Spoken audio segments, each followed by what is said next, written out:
My name is allan3.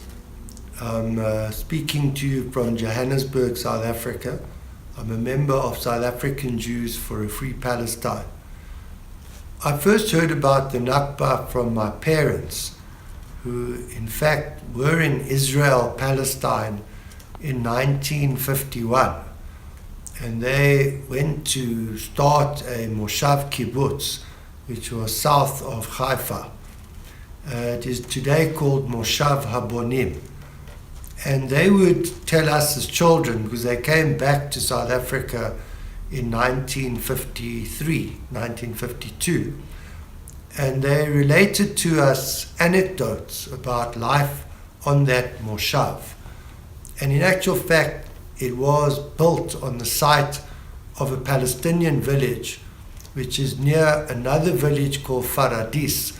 I'm not sure what the one which was overrun by the Haganah was called, but they in fact lived in a house which had belonged to Palestinians, and the land which they cultivated was the land belonging to that village. Now the irony was that my mother had survived the Shoah, the Holocaust. She was born in Poland. She lost her entire family to the Nazi onslaught.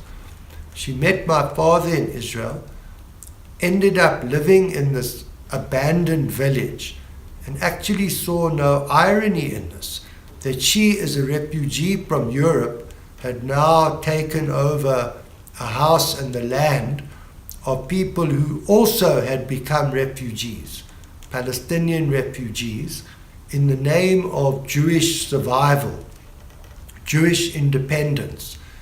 As a very young child, I didn't quite have the intellectual or moral ability or courage to challenge this. But even when I became a member of Habonim, a Jewish youth movement, this nagged at me. And finally, when I went to Israel in 1974 and lived on a kibbutz and confronted head-on the reality of Palestinian dispossession, because the kibbutz I was on, the land itself, had been seized, taken from Palestinians, this deadly irony became a matter of fact that I couldn't ignore. So my experience of the Nagba was quite personal, quite apart from reading the new revisionist Israeli historians and Palestinian historians who recorded in detail the way that the Jewish settlement managed to seize, take over 78% of mandatory Palestine, and of course in 1967 the whole of Palestine.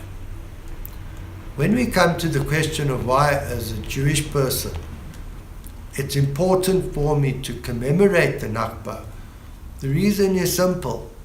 A grave injustice was done. In the light of Jewish history, and particularly the Shoah, one cannot accept that a wrong can be corrected by doing a wrong to another people. It's as simple and fundamental as that. So for us as Jewish people, we need to make restitution to the Palestinian people, to enter into truly bona fide negotiations, to try and find an answer. The answer is not driving the Jews of Israel into the sea, but the answer is coexistence, which recognizes in particular Palestinian rights, because they are certainly the wronged party. I believe there are enough Jews of good faith in the world who have a moral conscience, who are aware of our history, and who will take action in the future to compel the Israeli government to make right what we have done.